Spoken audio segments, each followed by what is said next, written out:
Development है, ये जो प्रोग्रेस हुआ है किसके आधार पर हुआ? ये प्रोग्रेस एजुकेशन पर, साइंस के आधार पर ये प्रोग्रेस हुआ।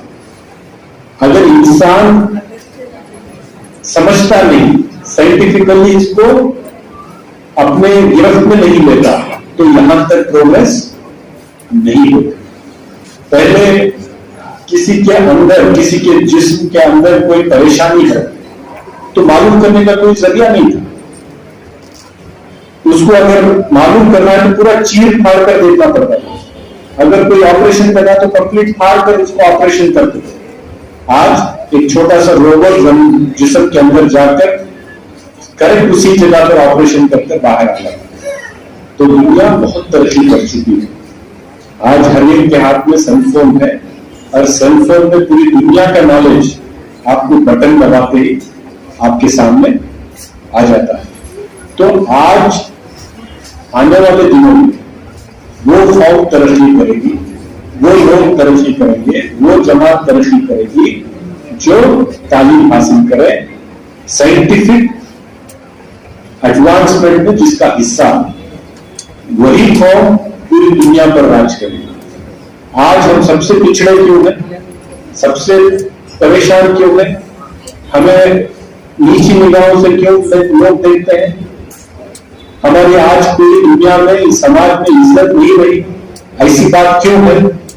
इसलिए है कि हमारे पास तालीम की कमी है, हमारे पास साइंस और टेक्नोलॉजी की कमी है। पूरी दुनिया में कई मुसलमान ममालिक हैं जिनके पास बेशुमार दौलत है, लेकिन उनकी आज कोई वक्त, कोई इज्जत, कोई ताकत पूरी दुनिया में इसलिए नहीं है कि उनके पास साइंस की ताकत नहीं है, एडवांस्ड एजुकेशन की ताकत नहीं है। तो अगर हमें इस दुनिया में एक जगह बनानी है, हमारी तरफ से इंसानियत को कुछ फायदा पहुंचना है, क्योंकि जितना साइंटिफिक एडवांसमेंट मेडिसिन के फील्ड में हुआ, ये साइंटिफिक एडवांसमेंट के जरिए लोगों की खिदमत हो रही है, उनकी तबीयत का ख्याल रखा जा रहा है। कितनी भयंकर से भयंकर बीमारी क्यों ना हो, उसका इलाज ढूंढा जा रहा है। तो ये उसके बंदों की खिदमत हुई कि नहीं, बताइए कि हुई कि नहीं? आज सैटेलाइट भेजा जा रहा है स्पेस में, चांद पे, मार्स पे लोग जा रहे हैं, देख रहे हैं, स्टडी कर रहे हैं कि इस खुदा की अजमत क्या है, कि इसने क्या बनाया है। सिर्फ ये जमीन नहीं, एक कायनात नहीं, ऐसे कई कायनात उसने जो बनाए हैं, वहां जाकर देखने का जो मौका किसको मिल रहा है? जो लोग स्टडी कर रहे हैं, जो लोग तालीम हासिल कर रहे हैं, जो लोग साइंस को समझ रहे हैं, जो लोग साइंस में हिस्सा ले पा रहे हैं। तो मैं आप लोगों से मेरी गुजारिश क्या है कि कितनी भी तकलीफ क्यों ना हो, आप एजुकेशन हासिल करें, आप तालीम हासिल करें। यहाँ पे कई पेरेंट्स यहाँ पे मौजूद हैं जो आप यहाँ पे आए। आप समझिए, जो लोग अपने बच्चों के ऊपर खर्च कर रहे हैं तालीम के लिए, ये खर्च नहीं है, ये एक्सपेंडिचर नहीं है, ये इन्वेस्टमेंट है। आप उनके फ्यूचर के लिए इन्वेस्टमेंट कर रहे हैं, ये आप उनके पर खर्च नहीं कर रहे।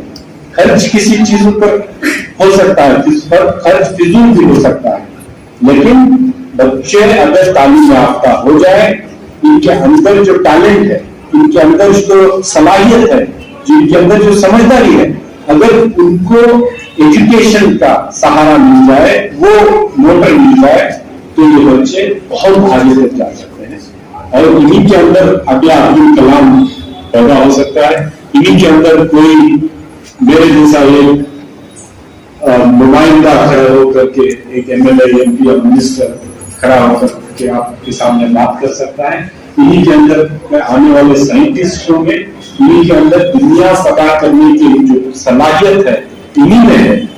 तो अगर इन पर हम खर्च कर रहे हैं, अगर इन पर हम इनका हाथ पकड़कर वहां तक हम पहुंचा पाए, ये जरूरी नहीं कि इन बच्चों के पेरेंट्स ही, इनके बच्चों के वालिदैन ही सब कुछ करें, सब उनकी उन्हीं में कैपेसिटी हो, नहीं भी हो तो माशरे को आगे बढ़कर हमें इनकी मदद करनी पड़ेगी।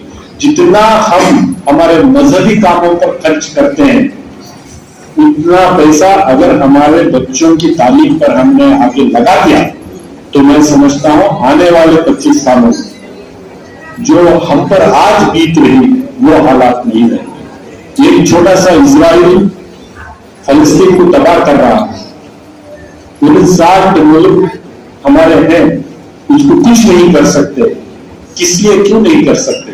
क्योंकि उसके पास साइंस की ताकत है, उसके पास टेक्नोलॉजी है, टेक्नोलॉजी के जरिए उसने हथियार बनाए हैं, टेक्नोलॉजी के जरिए वो पूरी दुनिया कंट्रोल करता है।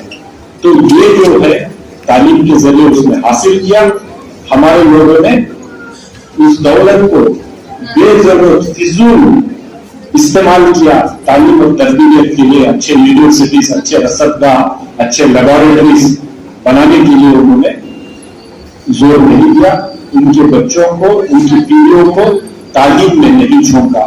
तो इसका नतीजा यह हुआ कि आज हम अल्लाह के सामने सर झुकाकर कितना भी रोकर गिड़गिड़ाकर फलस्तीन के लिए दुआ करें, हमारी इसलिए दुआ नहीं सुनी जा रही क्योंकि हमने जिस वक्त तक तालीम हासिल करनी थी उस वक्त तक तालीम हासिल नहीं किया। उसने कर लिया, उसने वो जो ताकत अल्लाह ने इस कायनात में छोड़ी है बनाकर, उसको उसने हासिल कर लिया, हमने हासिल नहीं किया। इतनी सी बात है, समझने की बात है। मैं आप सबको मुबारकबाद देता हूँ क्योंकि मैं जब भी कहीं भी जाता हूँ और मेरे हल्के में जहां से भी मैं तालीम के लिए काम कर सकूं, जोर दे सकूं, अच्छे स्कूलें बना सकूं, मैं मेरी कोशिश कर रहा हूं। और आप लोग सब मिलकर आपकी कोशिश कर रहे हैं। यहाँ जो बच्चे आए हैं, आप ये समझ जाइए कि आप हमारा मुस्तकबिल है, आप हमारा फ्यूचर है। आप सिर्फ आपको तालीम याफ्ता बनाने से आपके घर के हालात ठीक नहीं कर रहे हैं, इस समाज के, इस मुल्क के हालात ठीक कर रहे हैं। और इंसानियत के लिए हमें काम करना है। और जब आप मदद कर रहे हैं, मुझे खुशी की बात यह है कि आप बिला लिहाज मजहब मदद कर रहे हैं। हिंदू, मुसलमान, सिख, ईसाई सबकी मदद करिए, सबको एक साथ लेकर एक भाई भाई की तरह हमें माहौल बनाकर इस मुल्क की तरक्की के लिए, इस समाज को इन जात धर्म के बंदिशों से छुड़ाकर हमें इंसानियत की तरफ ले जाना है। मुझे बहुत खुशी हुई आपने मुझे यहाँ बुलाया। आपका काम और जारी रहे, साल हर साल आप तरक्की करते रहे और ऐसे ही तालीम के इस हल्के में आप काम करते रहे और ऐसे बच्चों की मदद करें जो आने वाले दिनों में तालीम याफ्ता होकर इस दुनिया में अपना नाम, सिर्फ अपना नाम ही नहीं बल्कि इस पूरी कौम का नाम, हमारे मुल्क का नाम रोशन करे। इतना कहते हुए मैं अपनी बात खत्म करता हूँ। मुझे बहुत सारे प्रोग्राम। बेंगलुरु में मलयाली मुसलमानों की तंजीम हीरा वेलफेयर एसोसिएशन की एक और बड़ी समाजी खिदमत। हर साल की तरह इस बार भी मुंतखब स्टूडेंट्स में स्कॉलरशिप तकसीम। एमएलए रिजवान अरशद ने स्कॉलरशिप तकसीम प्रोग्राम का किया इफ्तिताह। हीरा वेलफेयर एसोसिएशन की खिदमत की तारीफ व सताइश। शिवाजी नगर के एमएलए रिजवान अरशद ने वालिदैन से दरख्वास्त की कि वह हर हाल में अपने बच्चों को तालीम से आरास्ता करें। एजुकेशन से ही मुल्क व मिल्लत की तरक्की होगी। रिजवान अरशद ने कहा कि वो अपने हल्के शिवाजी नगर में सरकारी स्कूलों को मजबूत करने और स्कूलों के इंफ्रास्ट्रक्चर को बेहतर बनाने की कोशिश कर रहे हैं। दारुस्सलाम में हुए इस इजलास में बोर्ड ऑफ इस्लामिक एजुकेशन के डायरेक्टर रियाज रोन, मशहूर मोटिवेशनल स्पीकर और करियर गाइडेंस एक्सपर्ट अमीन मुदस्सिर, हीरा फाउंडेशन ट्रस्ट के सदर हसन पोन्नान, हीरा वेलफेयर एसोसिएशन के सदर अनूप अहमद और दीगर ने खिताब किया। स्टूडेंट्स की कामयाबी के लिए कई कीमती बातें पेश की। हीरा वेलफेयर एसोसिएशन के तहत साल में 2 मरतबा स्कॉलरशिप डिस्ट्रीब्यूशन प्रोग्राम मुनअक़द किया जाता है। ज़्यादातर ज़कात के फंड से ये खिदमत अंजाम दी जाती है। मुस्लिम स्टूडेंट्स के साथ चंद हिंदू स्टूडेंट्स की भी हौसला अफजाई की जाती है। इस साल 45 लाख रुपए की स्कॉलरशिप 200 से जायद स्टूडेंट्स में तकसीम की जा रही है। बेंगलुरु में रहने वाले केरला के मुसलमानों की ये तंजीम पिछले कई सालों से तालीमी, समाजी, फलाही, रिफाही खिदमात अंजाम दे रही है। अब इस तंजीम ने बेंगलुरु में यूनिवर्सिटी कायम करने का मंसूबा बनाया है। जनूबी हिंद न्यूज़ रिपोर्ट।